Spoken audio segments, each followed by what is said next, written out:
record. All right.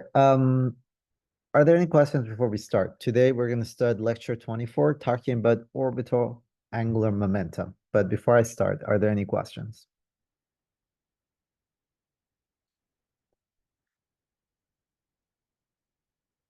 All right. So if there are questions that come up as we go, please ask. Sorry about the low resolution. If something is not clear, if my handwriting is not readable, let me know. So a little bit of a review of lecture 23.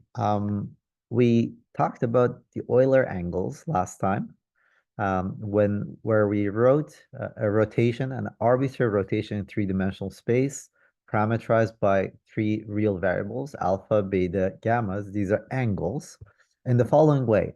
You first rotate around the z-axis by angle gamma, then you rotate around the y-axis, but this y-axis is the initial y-axis, right? By angle beta, and then again rotate around the z-axis by angle alpha, right? This is the way that you could parameterize any rotation, and this is conventional. You will see why this convention in a little bit is easy. Well, all that matters is that you have two z's, two repetition of the same angle, and another the repetition of the same rotation, the same vertex, the same axis, and then some other thing here. But this is the convention. Now, in SU2, for a spin half particle, we said that a representation, if you want to do that, apply this to spin half particle. The state of a spin half particle is characterized by a vector in a two-dimensional Hilbert space. It's a complex vector. So you would be doing the same rotation. This is first, this is a rotation around the z-axis or the 3-axis by angle gamma. The sigma z is, or sigma 3 is the Pauli matrix sigma z, right? This is what the matrix is. Then these are 2x2 complex matrices. Then rotation around axis y, or sigma y or sigma 2 by angle beta, followed by rotation around sigma z again by angle alpha. This is how they are. And you can see why this is convenient, because we have, when we write this as sigma z and sigma z, these two matrices are diagonal. So that simplifies that choice of coordinates. This convention is convenient because 2 out of 3 matrices are diagonal. And then the mill matrix is just a good old rotation by angle beta over 2. Why angle beta over 2? That 1 over 2 is the famous 1 over 2 of the spin half. As you put 2 pi, as you rotate by 2 pi, you pick minus sign, because here you're going to end up with sine of pi, which is 0, minus sine of pi is 0, but cosine pi, that is minus 1, right? So you go around by 2 pi and pick up a minus sign. This is spin half particle. Now, a bit of notation we introduce, spin half. So here we write j equal half, right? J equal half. The up state we're going to write as m equal half, and the down state is m equal minus half, right? So m is a variable that runs from minus j to j, and it takes values, the values go up by 1. So minus 1, half is what you start. You go plus 1, that's half, and that's the end of it, from minus j to j. So you could formally write down the representation this way, the expression above this way, that this you have e to the power of minus I j z, j y, j x, alpha, beta, gamma angles acting on some, these are the matrix elements with representation that has spin half and various m and m prime. This is the representation half and m and prime, alpha, beta, gamma, right? This is a notation that we introduce. Is this good? Clear? Any questions? All right. Then we talked about the operator j squared, the total spin. This is jx squared plus jy squared plus jz squared. It commutes with all three of them, j1, jx, jy, jz. Sorry that I keep using I and xyz. That's a standard notation. We define the ladder operators, which are these jx plus minus I, jy, right? Why do we define them? Because they had this, they're called ladder operators because they satisfy this commutation relation. The commutator of jz and j plus minus is plus minus H bar J plus minus, which means that if you start with an eigenket of Jz, applying J plus, you get a new eigenket of Jz with a shifted eigenvalue by plus H bar, and similarly J minus will lower the eigenvalue by H bar. So here are the relations that we found. Of course, all these states, because we put a J here, these are simultaneous eigenkets of J squared, and the corresponding eigenvalue is J times J plus 1 H bar squared. I apologize, this is H bar squared. And the J takes either half integer or integers, right? So half integers have the property that you go around by 2 pi, you pick a minus sign, and in integer cases, after 2 pi, you come back to 1. And then there are also JZ is MH bar, right? So yeah, good. The values that M takes, we derived this last time, but I'm just going to summarize what we found, is M takes the values from minus J to J shifted by 1. So you start with minus J. This is, for example, minus 5 over 2. The next value that's possible is minus 3 over 2, then minus half, then 3 halves, and then 5 over 2. Right? If J is an integer, 7, for example, you start with minus 7, minus 6, minus 5, all the way to 5, 6, 7, right? The matrix elements of J plus minus we also derived. First, of course, they're all diagonal in the JJ prime basis, right? Because J plus and J minus, they commute with J squared, right? And J is the eigenvalue, is the label that keeps track of the eigenvalue of J squared, right? And then because the ladder operator shifts M up by 1, you get a Kronecker delta of M prime M plus 1 for J plus.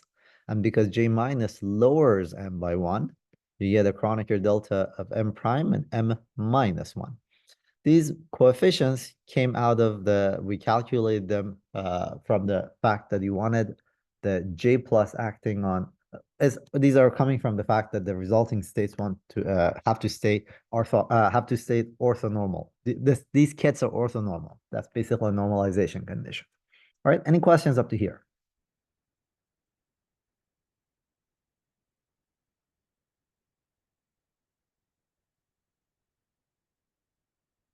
Good. So our uh the description that we have for our rotations for particles of various spin looks like this. A particle of spin J is described by 2J plus 1 dimensional Hilbert space spanned by these kets, right? As M runs from minus J all the way to J. And as you act with the rotation operator, the rotation operators, or the representation of the rotation operator acting on this Hilbert space, is described by 2J plus 1 by 2J plus 1 unitary complex matrix, right? Special unitary complex matrix. And because we had this delta JJ prime that we found, it means that as you take particles of different spin and you say you have and you rotate them, the spin doesn't change. The spin is a property of the particle. As you rotate the particle, the spin doesn't change. The same way that any property of the particle you want to define has to be invariant under these space-time these transformations, right? So it takes this form, this block diagonal. Good. So in summary, this is the property that we want to list. Each spin J particle is described by Hilbert space 8J, which is a 2J plus 1 dimensional complex vector space. And you have a representation of rotations on this Hilbert space that's described in terms of 2J plus 1 times 2J plus 1 matrices, these JX, JY, JZ that we talked about. Now, an important fact is that their representations are irreducible, meaning that they cannot be further decomposed, right? These matrices that were arbitrary rotations of the J plus 1 um, that act on 2J plus 1 dimensional matrix, they do not take the form of, they're not block diagonal themselves. They're irreducible. They could not be further broken into these blocks, right? So they are irreducible. In fact, that's what a particle is. Uh,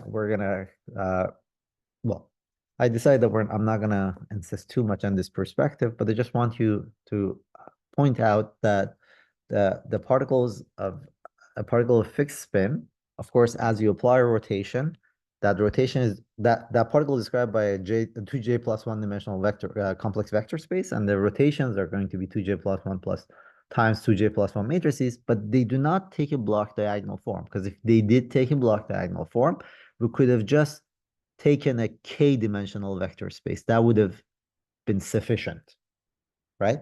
So it is important that these are irreducible, meaning that these matrices, they could not be further broken down. You could look at the explicit expressions we had that we found and convince yourself that is the case, right? Are there any questions?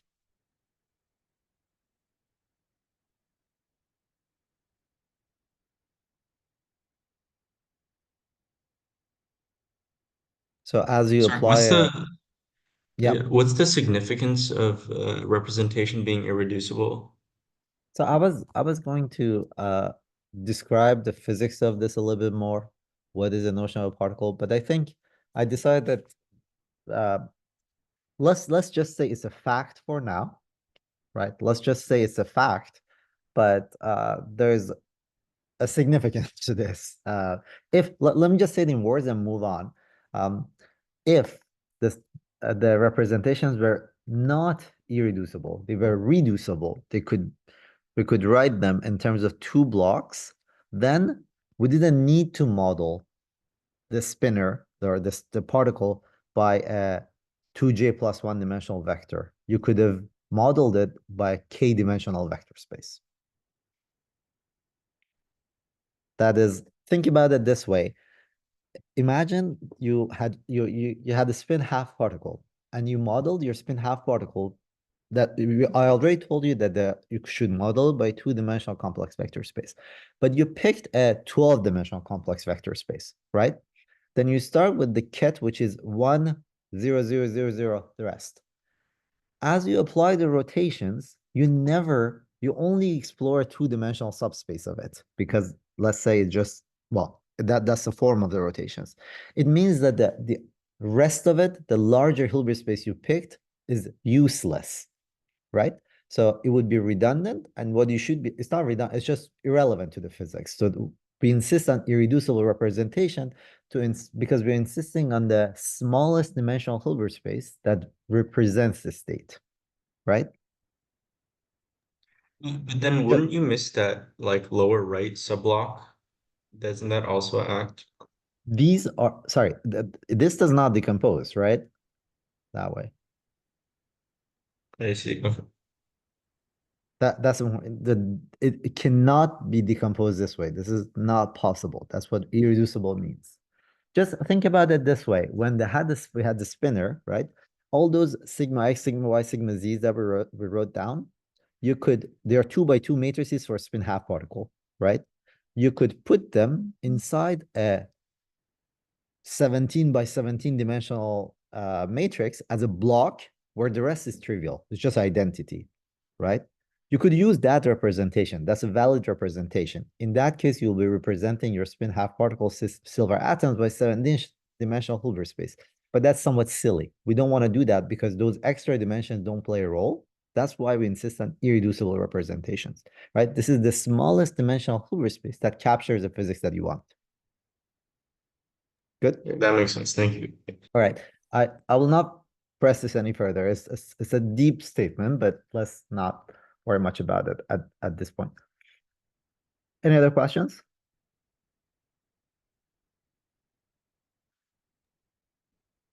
So about half a page up Yes. on the first drawing.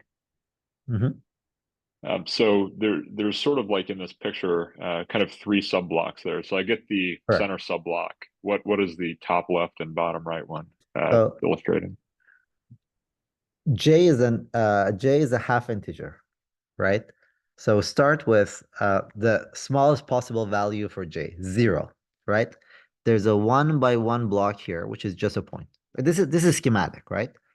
There's a 1 by 1 matrix. Okay, what is the next block? The next block is J equal half. There's a 2 by 2 block, right? Then what is the next block? The next block is J equal 1. That is, sorry, what am I saying? I said something wrong. No, that's right. J is 1, and that is a 3 by 3 dimensional block, and then so on and so forth, right? This is just a schematic to tell you that like the blocks they get larger as you go down. Good? Okay, so this essentially accounts for like all the possible values of J that there are as well, Exactly. right? Okay, all right, yeah, that makes Exactly. sense. You could have imagined all possible spins at the same time, right? The reason I drew this is that because when we did this, wrote this matrix elements, there was a delta JJ prime here, right? So this is that. Yeah. Okay, Any got other it. questions? Yeah. So the action of the rotation matrix on this Ketz JM is described this way. If this is nothing but just inserting a resolution of identity here to the left of dr, right? So you're inserting sum over m prime of jm prime ket bra m prime ket, and that gives you this coefficient, right? So the sum over m prime, blah blah blah. All right. So that was a summary of what we discussed last time. Now, today we're going to be talking about, well, actually, no, I'm still talking about what we're continuing on the previous conversation. I think some of it was new. Now let's try to see how these matrices, how these rotations act. So what is the form of the matrix? What are the matrix elements of a rotation? Described the same way that I describe rotation Euler angles, right? By 3-parameter alpha, beta, gamma, or a spin J particle and matrix elements M prime M. So here's a matrix element J, M prime. Here's the ket J, M. You first have to rotate around the Z-axis by gamma. Then you rotate around the Y-axis by beta. Then you rotate around the Z-axis by alpha, right? This was a decomposition of Euler angles. Now you notice that the nice thing is that this JZ acting on this is an eigenket of JZ, right? This was diagonal in the Z basis. So this will give you e to minus IH bar gamma M, because it's an eigenket of it. This one, it could act on this side, the dagger would act on this side, and you get e to minus I M prime alpha, right? That's what you get. Because, well, it's a just dagger of the other one with gamma replaced with alpha. So what you find is that all that matters is that there's a phase that comes out, right? And then there's this 2 by 2 matrix, which is a rotation around the y-axis by angle beta, right? That is, you could write it this way, and you could define it this way, and then this is what the matrix elements are. So for example, when J was spin half particles, this is sigma y, it's a 2 by 2 matrix, you exponentiate it, you get this matrix, right? This is exactly the same thing that we had before, right? So this is the Euler decomposition, or the Euler angles are convenient because you view an arbitrary rotation as rotation in the around the z axis, rotation around the y-axis, rotation around the z-axis. But these two are diagonal in the z basis. These are the eigenkets of Jz. Therefore, this comes out, and you only need to deal with one matrix, right? There was a question about this last time. Why this convention? That is why this convention. All right. Any questions? So this is the spin half particle example. I'm going to work out the spin 1 particle example of this just below. So this is dmm prime of half. We're going to work out the dmm prime of spin 1 below. But any questions? Let me pause here first.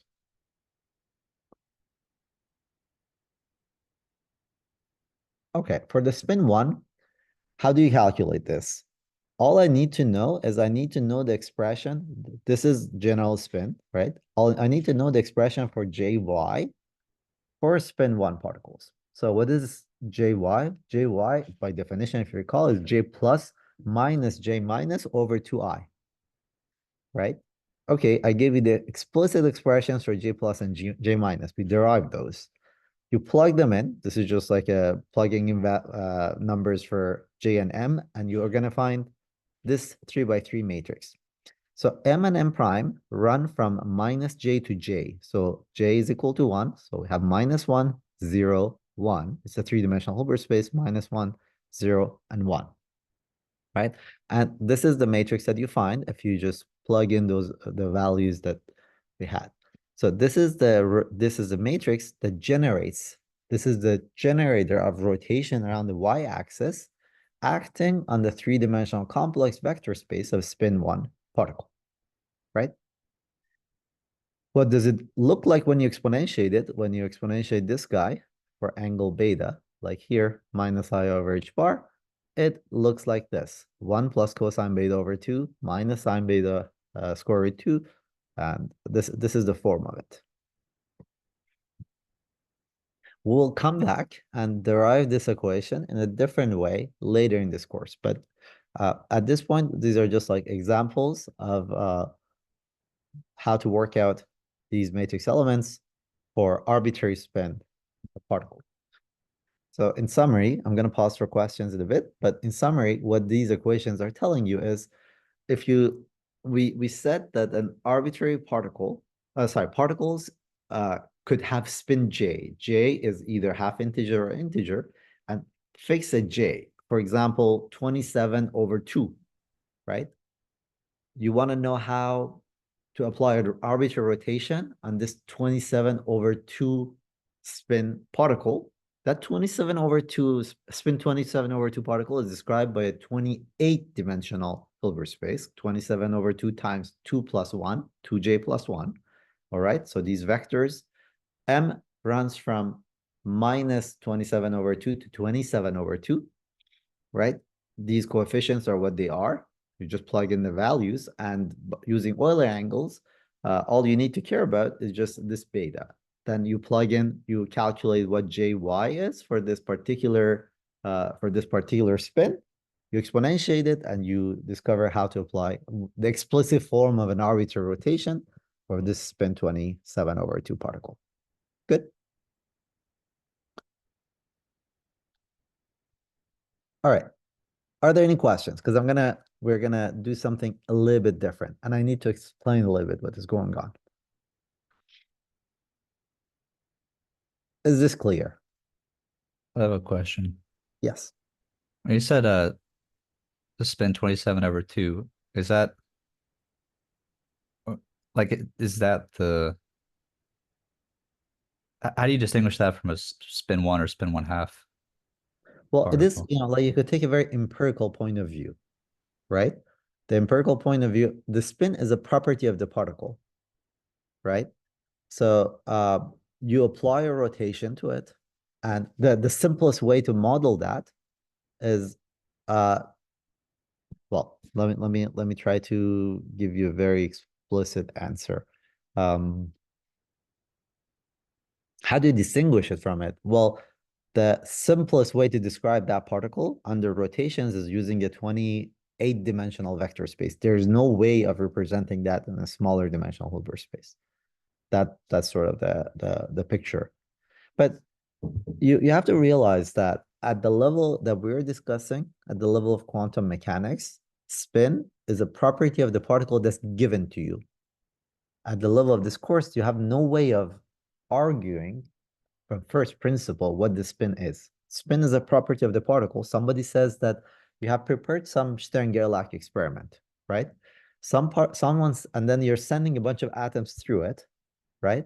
And you want to describe that using some Hilbert space. Someone tells you that the particle that you sent through this had spin 27 over 2. So you immediately know that you should be modeling this using 28-dimensional Hilbert spaces. And here are your matrices. At the level of this course, there's no way for you to know a priori what that number 27 over 2 is. Why is that number like that, right? But like, for example, the silver atoms, I told you they spin half, right? But what is the number half? What is the number 27 over 2? These are the they are related to the eigenvalues of the J squared operator, right? So the spin of the particle, as I said, as we saw in quantum mechanics, the answer to the every property of a particle that we talk about, it has to be an observable. It has to, this number 27 over 2 has to be something that it could measure, should come out of a measurement. What is that measurement? The measurement that you have to do is that you have to calculate or observe J squared. Once you observe J squared, that tells you what the value of that is, right? Good.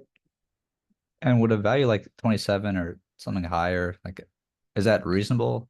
Or is it... What do you mean the result? First of all, just to be on the clear side, so the eigenvalue is J times J plus 1 times H bar squared, right? So it would be 27 over 2 times 20, oh my God, 29 over 2 times H bar squared, right? What is reason? What was your question? Is it reasonable? Are you asking, are there particles with that spin? The answer is yes. Is there like a distribution of spins or something that we would find? It depends on your system. If you're asking me, are there particles in nature with different spins that are these spins that we were talking about? The answer is yes. Okay. Yeah, it depends. You have your Stern-Gerlach experiment. It depends what you're sending through it, right? So whatever you send through it might have different spin. Good. Thanks. Yeah. Any other questions?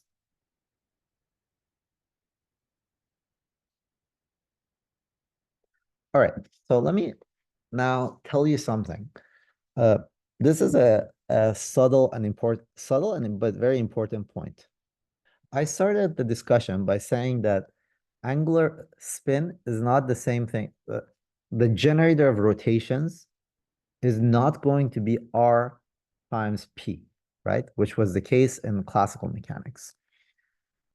So now I'm going to talk about what is called orbital angular momentum, and we're going to talk about this operator. So what are we talking about? Consider a spin half particle, right? How do we model this?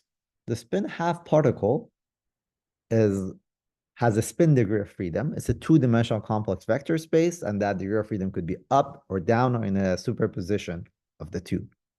However, and then you could measure various observables, S of X, S of Y, S of Z. Those are labels that you could attach to the particle.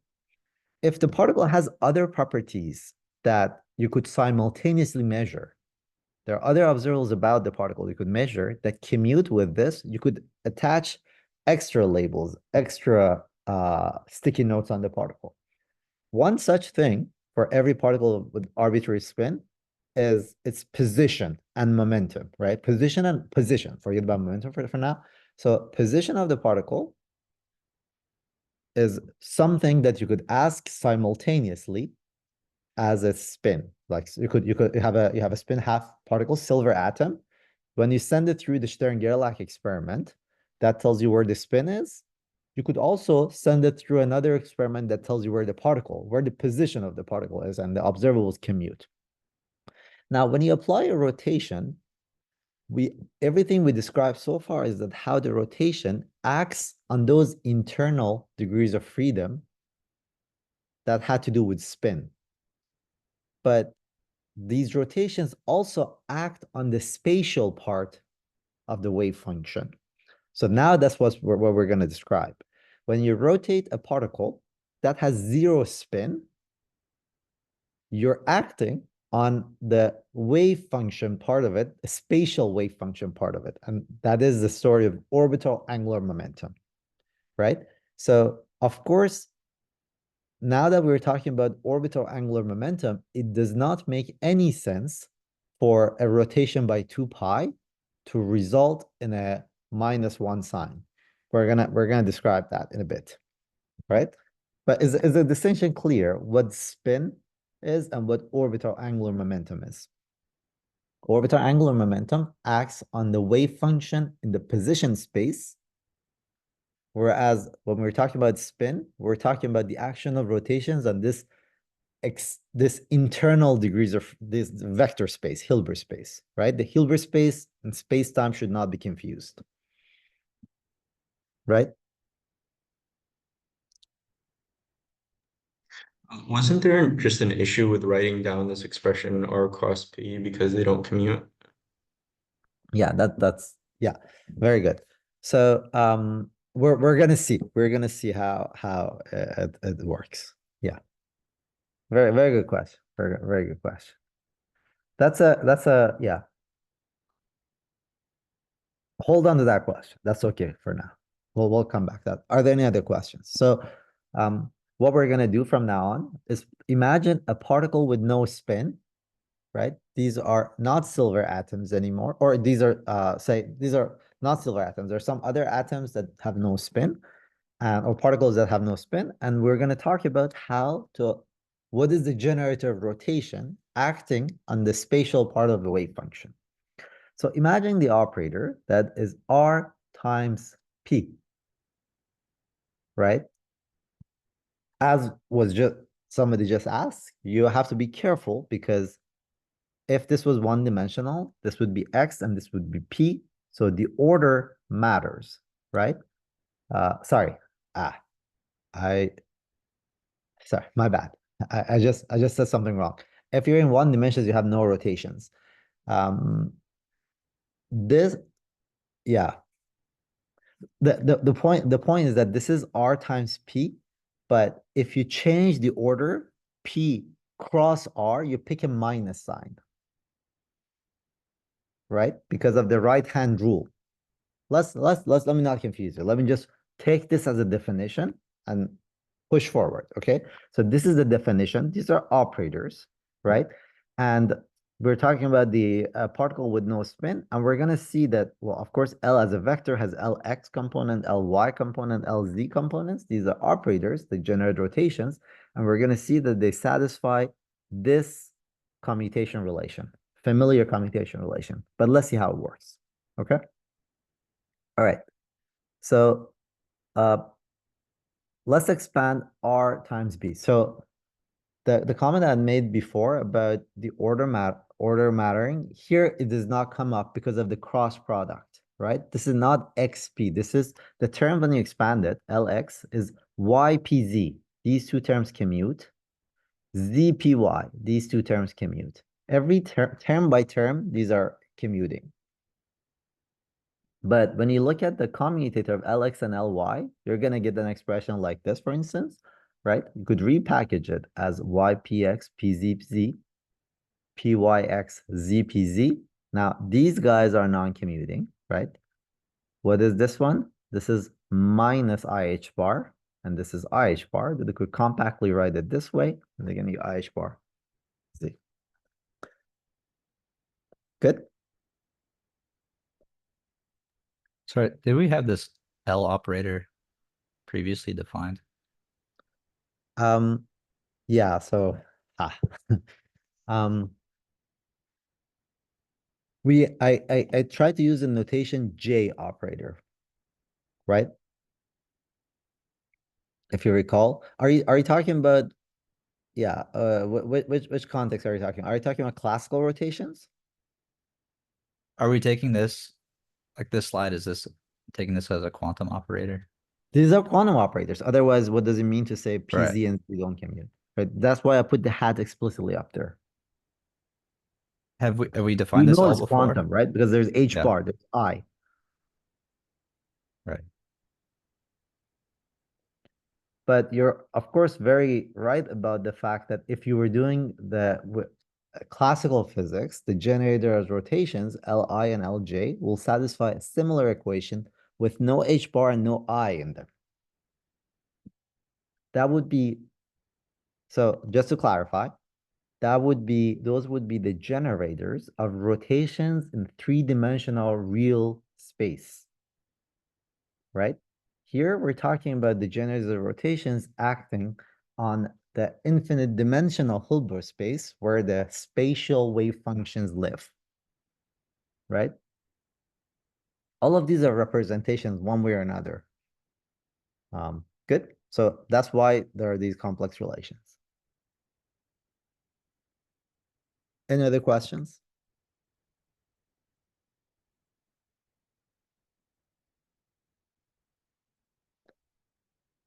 So the Jx and Jy operators, that was notation for generators of rotations acting on Hilbert spaces that represent internal Hilbert spaces that represent particles with different spin. Here we're talking about the generators of rotations acting on the Hilbert space that describes a wave function of a particle in its position space. You could talk about the generators of rotation acting on three-dimensional real vector space. Those are all different things you could talk about. In the case that you're talking about real spaces, the commutation relation will not have IH bar. The case you're talking about complex Hilbert spaces and quantum mechanics, there will be an IH bar. Good? All right, as usual, the idea how these generators work is through the fact that if you make a rotation by angle delta phi, that rotation, an infinitesimal rotation, is represented as 1 minus I delta phi over h bar LZ, right? That you could see how it acts on a ket, x prime, y prime, z prime. So hopefully you recall, this is a quantum state, right? This is not a vector in 3 dimensions. This is a quantum state. Previously, we were talking about ket x prime, right? These are quantum states. They live in some complex, infinite dimensional complex vector space. Good. And this is the action of it. This is the action of it. But this action is this way of writing things is not the cleanest. And of course, you would not be surprised to hear when you're discussing rotations, it's a lot more transparent if you use spherical coordinates. So instead of labeling your kets by x prime, y prime, z prime, you could label them by r, theta, and phi, right? Why were we labeling by these? Because these are the eigenvalues of commuting operators, x hat, y hat, and z hat, right? So similarly, you could label them this way. Or you, if you wish, you could think of this as the wave function alpha of x prime, y prime, z prime. You could perform you could go from Cartesian coordinates to spherical coordinates, and you could write down alpha as a function of r, theta, and phi, right? Now, when you apply an infinitesimal rotation around the z-axis by angle delta phi, the result is, as you expect, just rotation of phi by delta phi, right? Of course, there are, yeah, or the delta phi squared. This is infinitesimal, which you could write down as the wave function minus delta phi del phi of the wave function, right? This is very similar to how we saw that the generator of translations, right, could be thought of as del x, I del x, right? This is a similar thing. Momentum could be viewed as derivative with respect to x. Any questions about this? Is this clear? Sorry, could you just quickly, I don't know if you said that, are r, theta, and phi commuting variables? Yeah, these are the radial and the radius. So the three-dimensional spherical coordinates, right? R is radius. Yes, the answer is yes, right? They're commuting variables, but one of them is r hat, right? As an observable. The other one is theta hat, and the other one is phi hat. Good. Okay, and then for Why are any they commuting? coordinate, yeah. Sorry, let me just say why they're commuting. What is r hat as an operator? R hat squared, sorry, R hat, as a hat, this hat means operator, right? R squared as an operator is x squared plus y squared plus z squared. But x, y, and z, they all commute. So this commutes with any combinations, right? What is theta? Theta is arctangent of x over y, but these are all commuting operators, right? So these are all commuting variables. Okay, so any like a set of coordinates to describe your 3D space will be commuting Uh, Yeah, because all I've done is that I had a set of commuting variables and I reparameterized my commuting variables in terms of some new parameters. Of course, the results are going to be always commuting. okay, As makes long as I sense. don't introduce any operator that fail to commute with them, things are going to remain commuting, right? Okay. Okay. Now, the summary of what I said above here could be viewed this way, that the generator rotation around the z-axis is minus IH bar del del phi, acting on the wave function. This is on the same spirit as the generator of translations, namely momentum being minus IH bar del del x of the in the position eigenbasis. Similarly, you can work this out, and you should work it out for Lx and Ly, and the generators are like this. So they're not as simple as del del phi for Lz. When you generate the rotation around Lx, it's going to be minus sine theta del del theta, cotangent theta, cosine phi, del del phi. But these are really coming from going from the Cartesian coordinates to the polar coordinates. So we insist on using, the idea is this. This is, again, this is a matter of ease and convenience. We insist on using polar coordinates, but we still parameterize and talk about LZ, LX, and LY. Or if you wish, we still talk about LZ hat, LX hat, LY hat, or the L plus minus, but we use the R theta phi variables. And this is a matter of ease and convenience. So these are what the equations look like. But these are things that you could easily derive by just extending this logic to Lx and Ly. Good.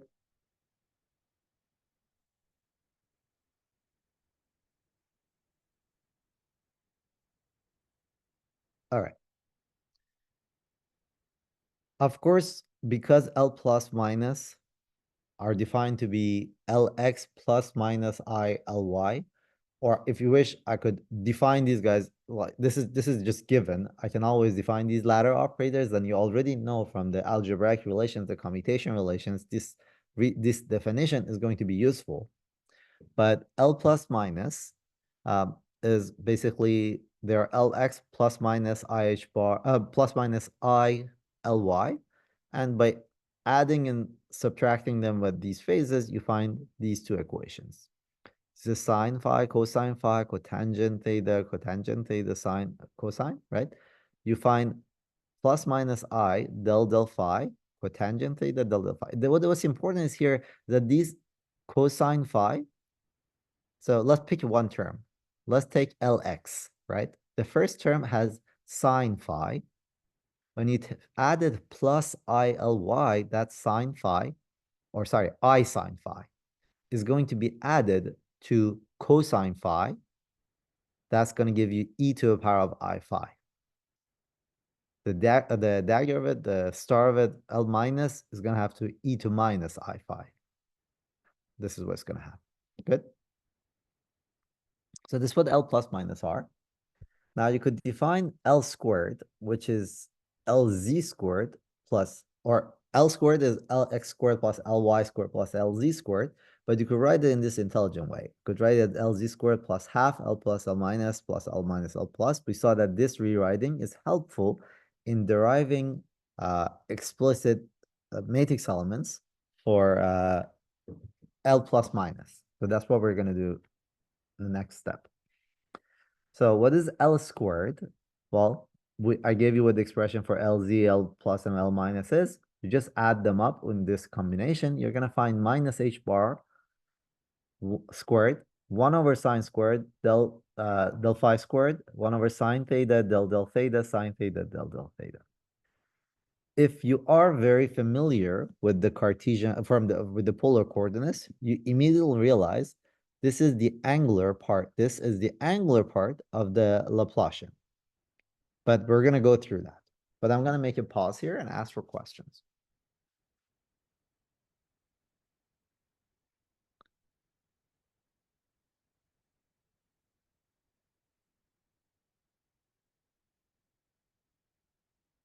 Good.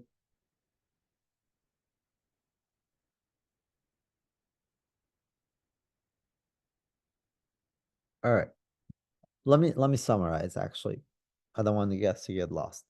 So we started discussing orbital angular momentum, which is the action of the rotation on the spatial part of the wave function of particles. And for simplicity, so that we don't need to worry about any potential internal degrees of freedom, we said we're gonna pick a particle that spins 0 and talk about how rotations act on the Hilbert space of the psi of x's, the wave functions in position space that describe this particle. And the algebra that was satisfied by the generators was LXLY, LILJ is IH, or commutator of LILJ is IH bar epsilon JK LK. And this we've done several times over and over again by now. Basically, the method that to quantize this or build the Hilbert space here is by just looking, or the eigen, if you want to build a Hilbert space, you first take the maximal set of operators that are simultaneously commuting, in this case L squared and LZ. You consider, we'll see how it works, and then you consider L plus L minus. But for now, what we're doing is that we're just explicitly writing down the action of Lz, Lx, and Ly on the wave functions written in polar coordinates, right? And then we noticed that L squared could be written as the angular part of the Laplacian. Any questions?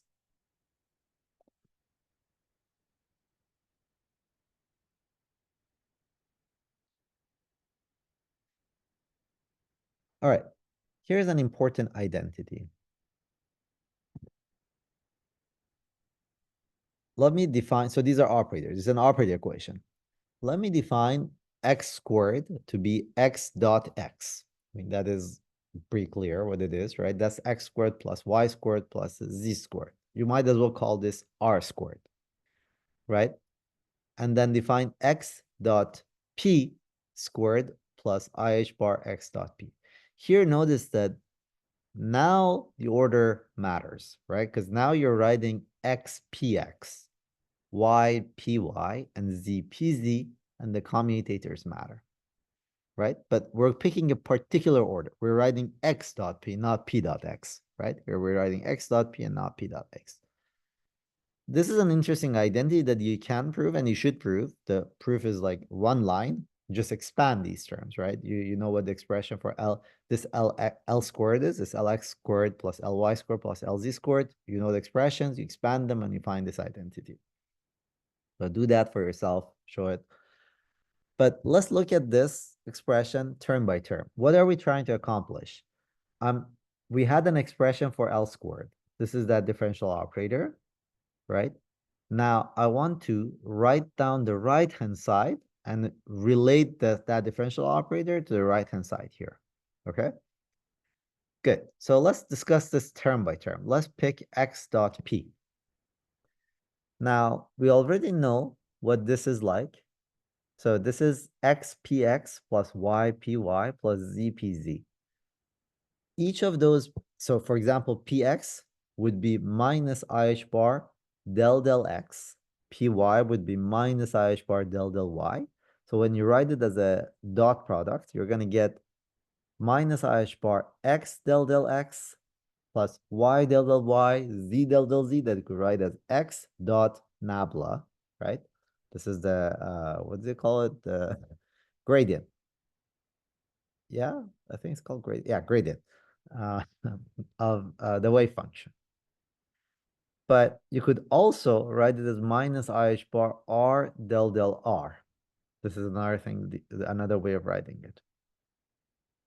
So you can see I'm gonna always go to the polar coordinates, because in this expression we found above, for L squared, everything was written in polar coordinates.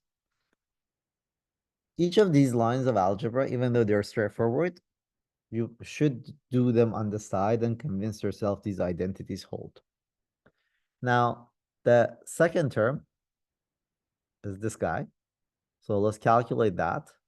You could calculate that, and what you find is that, well, what is that? X dot P, that this is this guy applied twice. Okay, that's obvious. So that is minus IH bar R del del R applied to minus IH bar R del del R. So this is the equation, right? You could repackage this as R del del R, and then there's this weird repackaging that I've done. It's actually very helpful, but it's just an identity. You can write this R squared del del R squared. Putting all of this together, you figure out that you could write down the L squared in this form, right, as an operator acting on the wave function, where I've taken P squared out, right? That was the whole point, right? So there's this term, and then there's this term. The reason we're doing this analysis is that we want to think of P squared in terms of L squared. Good? So once you put all of this together, you find that L squared takes this form. But what is P squared? P squared up to minus H bar squared over 2M is just a Laplacian, right? This is just a Laplacian. So you could repackage all of this in the following sense. Now you see what I meant when I said L squared is the angular part of the Laplacian, because you find the identity, which is this P squared over 2M. This is the kinetic energy of a particle, is the Laplacian, which could be, we just rewrote as del squared of del R squared. There's another term, 2 over R del del R. These terms, importantly, as we saw above, have no theta or phi dependence. All the theta and phi dependence is in the L squared, right?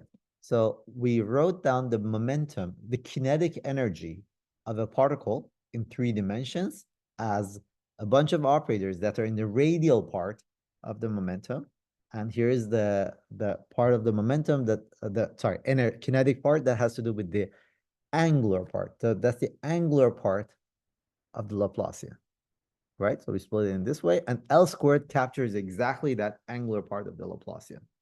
This is the quantum analog of the statement that the kinetic energy of a particle in 3 dimensions will have, written in polar coordinates, will have a radial part and then we'll have an angular part, right?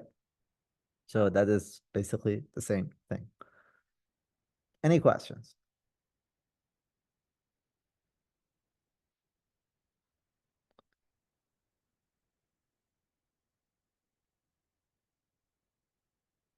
Every time you hear in physics and at the level of this course, Laplacian, right? Laplacian is basically del x squared plus del y squared plus del z squared in flat space, right?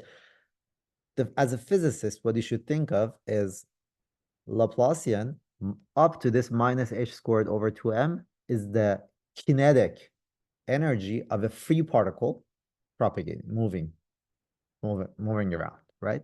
So the term Laplacian, as in math, in the quantum context, up to this coefficient of h bar squared over 2m is the kinetic energy of a free particle, right? Any questions?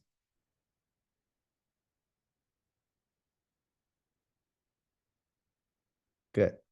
Okay, I'm running a little bit behind. But actually, it's important if there are any questions to ask now, because we have, what, 20 minutes or something? And I want to start the spherical harmonics. It's a little change of topic.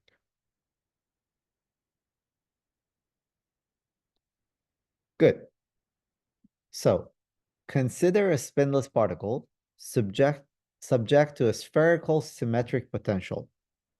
The wave equation is because it's a free particle, is gonna be, well, it's not a free particle, but it's like spherical symmetric potential, can be split into the spherical coordinates.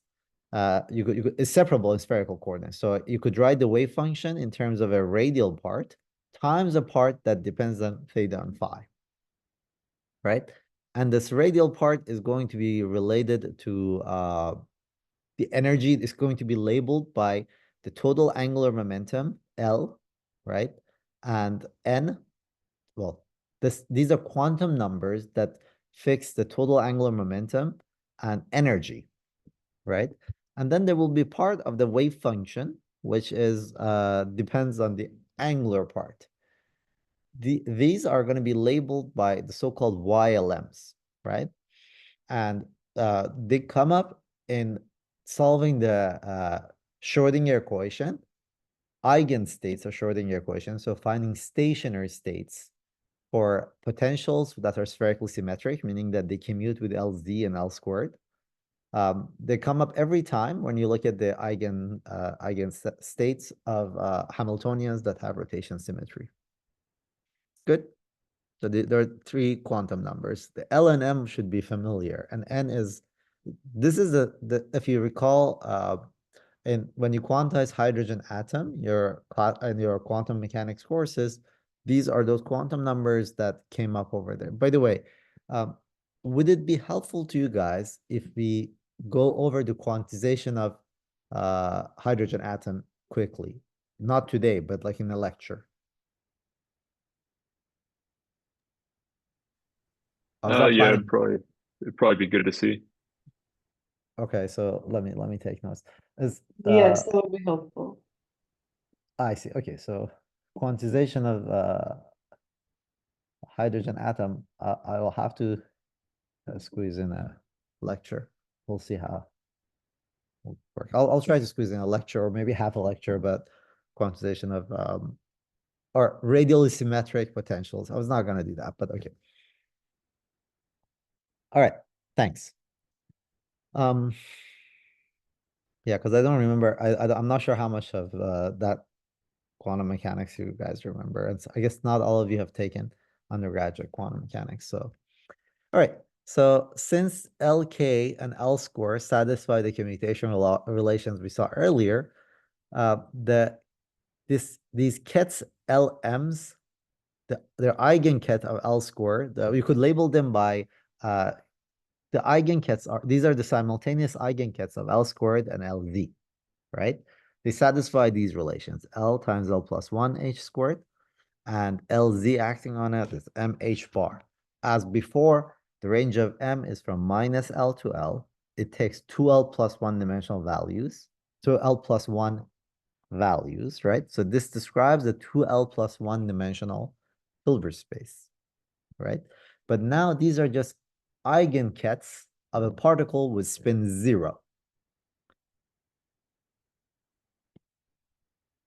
The interpretation, even though the mathematics is very similar to the spin case, but the interpretation is a little bit different. So I hope that I absolutely recommend that you pick up on, you think deeply about how this mathematics is describing two different things. That's very, very crucial. One is orbital angular momentum. The other one is spin.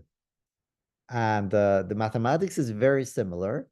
The construction of it is very similar. However, one of them is that we're talking, in one case, orbital angular momentum, we're actually talking about the action of rotations or representation of rotations acting on the spatial wave functions. In the other case, we're talking about the actual rotation of some internal, purely quantum Hilbert space, degrees of freedom, I guess. There's some quantumness over there. That is has absolutely no classical analog. It's a notion of spin, right? So it's mathematically it's very similar. It's here you're labeling the angular momentum from sorry, the kets by L and M that run from minus L all the way to L. Now, one distinction compared to the case of spin here is that L must be an integer. It cannot be half integer because we'll see in a bit, if you pick it to be half integer, as you recall for the case of spin, going around by 2 pi, you'll pick a minus sign. But it doesn't make sense for the wave function in position space of a spinless particle to pick up a minus sign because it's spinless, right? Therefore, we're going to insist on picking no signs, and L will have to be integers. All right, so define a direction eigenket, n hat. Again, this is nothing but a previously we were labeling our kets with x hat y, x prime, y prime, and z prime. Now this hat is an unfortunate notation.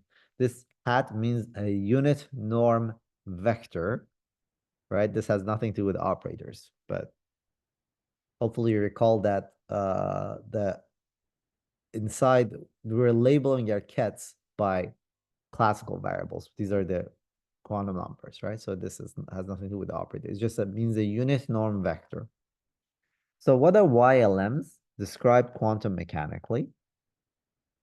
What are they describing? They're describing the overlap of a ket N with the ket LM. The ket LM are the simultaneous eigenkets of L squared and LZ.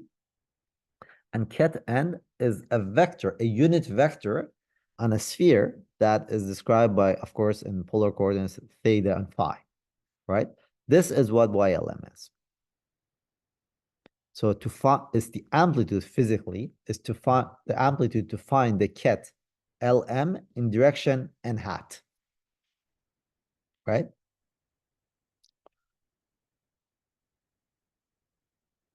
Good.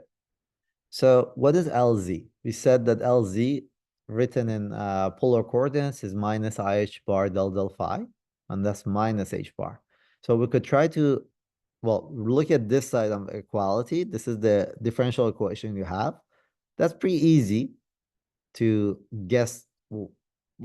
You see immediately from this differential equation that YLM's, the phi dependence part of it has to be e to the power of I m phi, right? That is sort of clear. H bar cancels. I, you bring it to this side. Minus I, you bring it to this side, you get I. So it means that the phi dependence of the YLMs are always very trivial. E to the power of I m phi, right?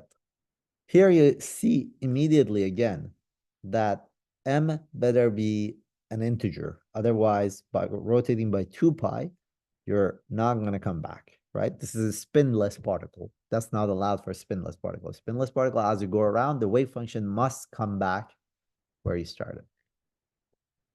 Okay?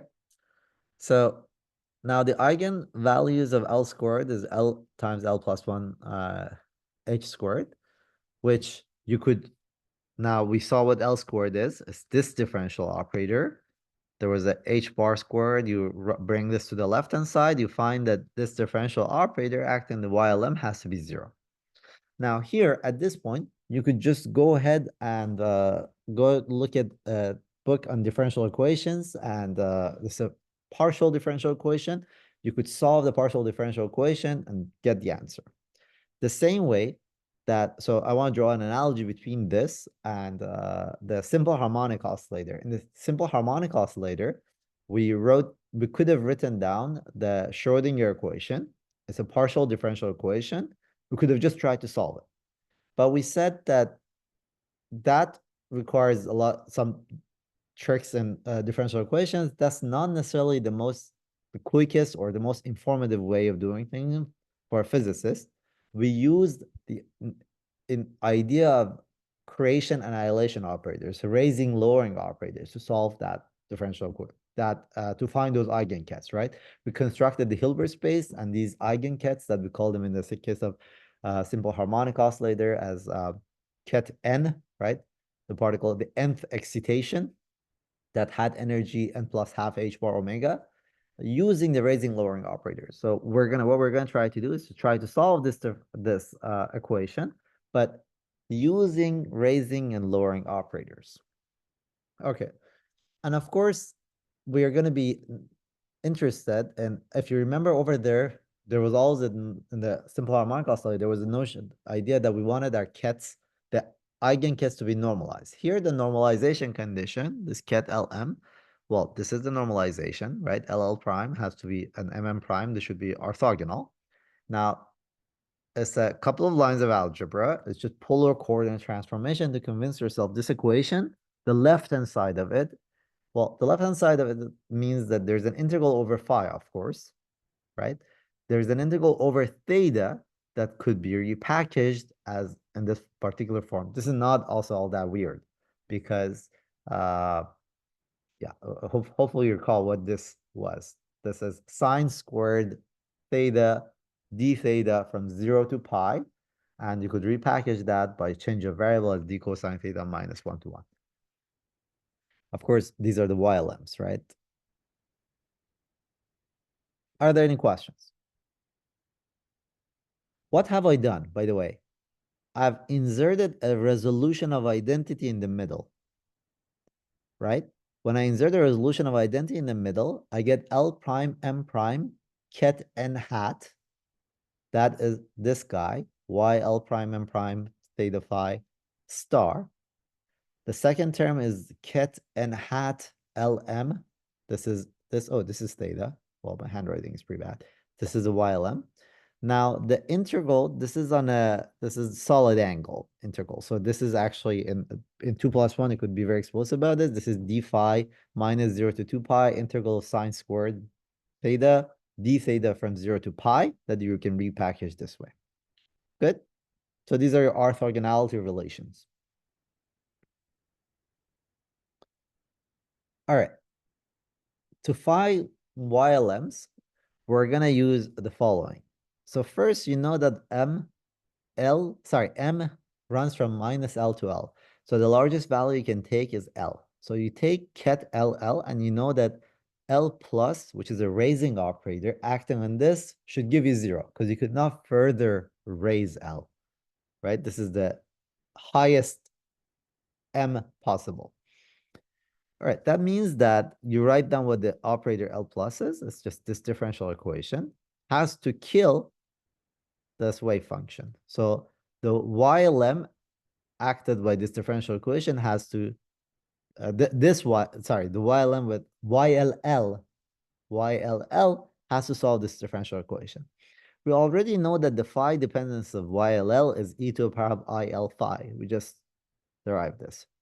From this equation, you could guess that the YLL should up to a coefficient should be e to the power of IL phi sine of phi to the power of L. I encourage you to just plug this in. It's pretty straightforward to see that has to be the case. Sorry, this is theta. Ooh, that's bad. No, that's bad. Okay, sorry, this is theta. Whoops, this is theta. I cannot write here. Can I write here? I'm not sure I can write here. Can I write? No, I cannot. Sorry about that. This is theta. Oh, maybe I can. Let's see. Oh, no. Never mind. All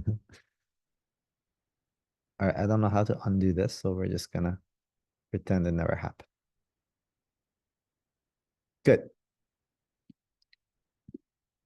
This is theta. Sorry about that typo. All right. Then you could use the orthogonality condition to derive these coefficient CLs. And the coefficient CL, which I encourage you to do, the orthogonality relations are these. It's, again, a couple of lines of straightforward algebra, but you should absolutely do it. You derive them and you find these expressions. There is nothing magical about these expressions. It's just orthogonality relations that you just have to impose and you solve for CL squared. But if there is, well, I'll try to give it as a homework problem. Good. So this way, using this equation, we solve for the YLL.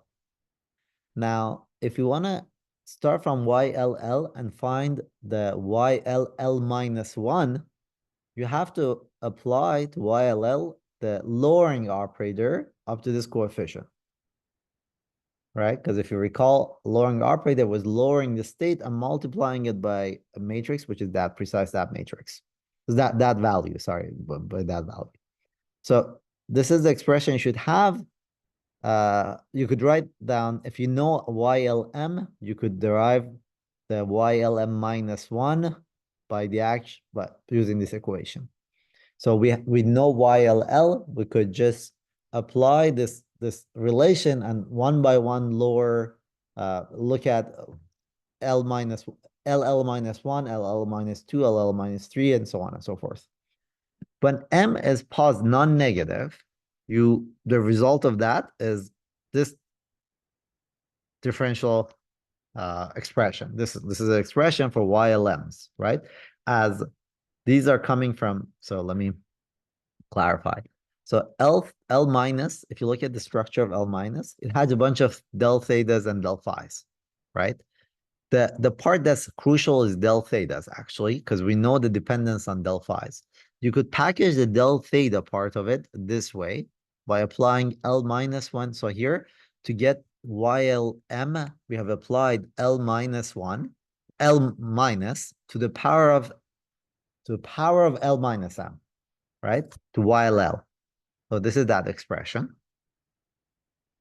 And it turns out that if you want to find YL minus M, they satisfy these relations. So there's so much we could do in an hour and 15 minutes. These are simple lines of algebra, and there won't be any magic. They're explicitly done in Sakurai, and you will not learn anything but just seeing these expressions if you do not work them out for yourself uh, after class or like for yourself. There's some interesting, it's very straightforward algebra. These are just like checking simple derivatives, but you will get used to these techniques of raising, lowering operators, and you will develop an appreciation for what these techniques are doing. Okay, so the zero mode, the YL is 0 could always be written compactly in this form. By the way, this PL of cosine theta, do you guys know what the name of this is? These are special functions. Anyway, so you can solve these, and you can see them explicitly done in Sakurai. But the method I described, I mean, this is the general expression. This is all you've got. These are solving the differential equation that we saw. And if you solve that partial differential equation up here, when we had this differential equation, the answer will be given by this expression. The same way that we solved simple harmonic oscillator using raising lowering operators, we solved the differential equation for YLMs using raising lowering operators. All right. Any questions? Oh, actually, let me point out one thing, a couple of things. Let me stress two things. One is that the theta dependence of YLM, whether M is positive or negative, is sine theta to the power of M times a polynomial in cosine theta to the power of L minus M. This is the summary of this expression. So it's sine theta to the power of M. If you take these derivatives, you're gonna, if you just focus on this expression as a physicist, you stare at this expression long enough, and what you see in it is what I'm describing. The YLM, the theta dependence of it, is sine theta to a power of the absolute value of M times a polynomial in cosine theta with highest power L minus M. Good.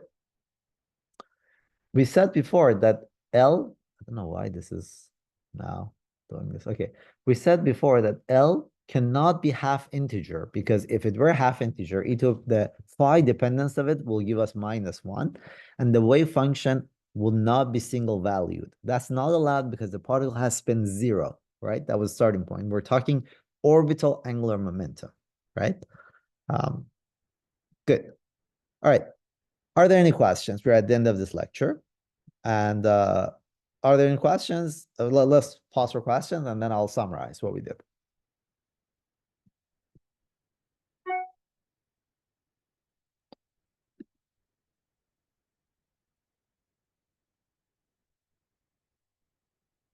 All right, if there are no questions, let's go back to the top.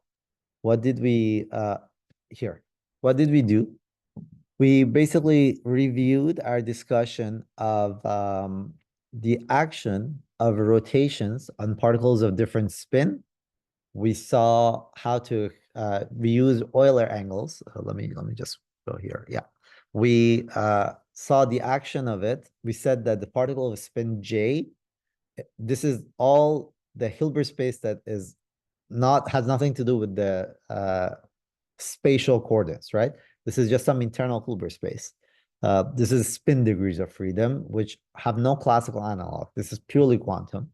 Spin J particle, or spin of a particle, is a quantum mechanical property that takes values that are half integer, And a spin J particle is described by 2J plus 1-dimensional auxiliary Hilbert space. This is on top of the spatial Hilbert space that the particle that describes the wave function of the particle in the space, right? This is on top of that.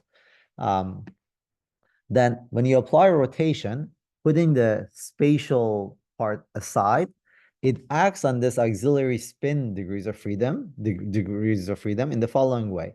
The spin degree of freedom says that the wave function has this 2J plus 1-dimensional internal Hilbert space, and these are the 2J plus 1 times 2J plus 1 matrices. We use Euler angles characterized in terms of a rotation around z-axis by angle gamma, rotation around y-axis by angle beta, and z-axis by angle alpha, because these are jz and jz because we used the jm. These are the simultaneous eigenkets of L squared and Lz, so that we could bring this out. These are diagonal in the z basis, so they just contribute to a phase.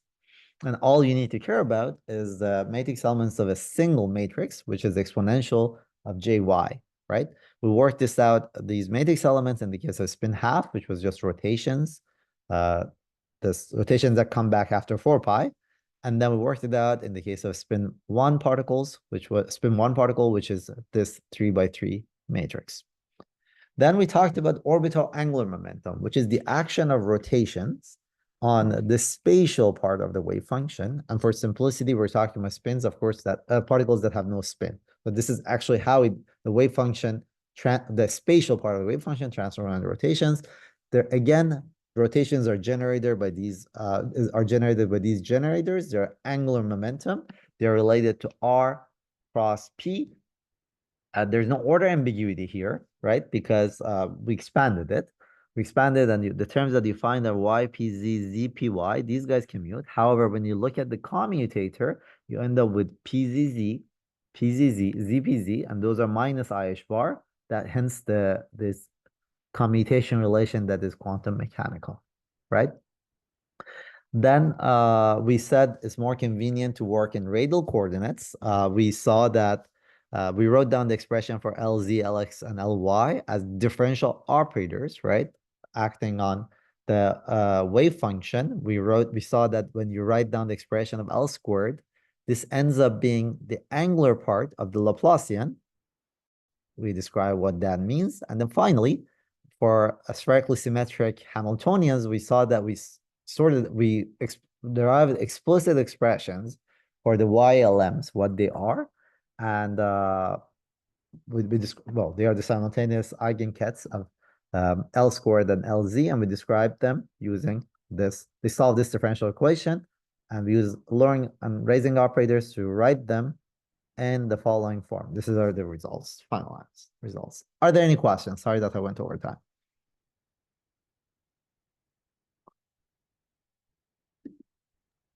Sorry, can I ask a logistics question? Yes. So for the final exam, do you anticipate that just being whenever the registrar set the date? December 10th. December 10th. Okay, thank you. The final exam, double check it from what I recall. From my memory, I recall it's December 10th. Double check it, the location, everything is posted. And I'll do my best to be present for the final exam. Okay, All right. thank you. Sure. Any other questions?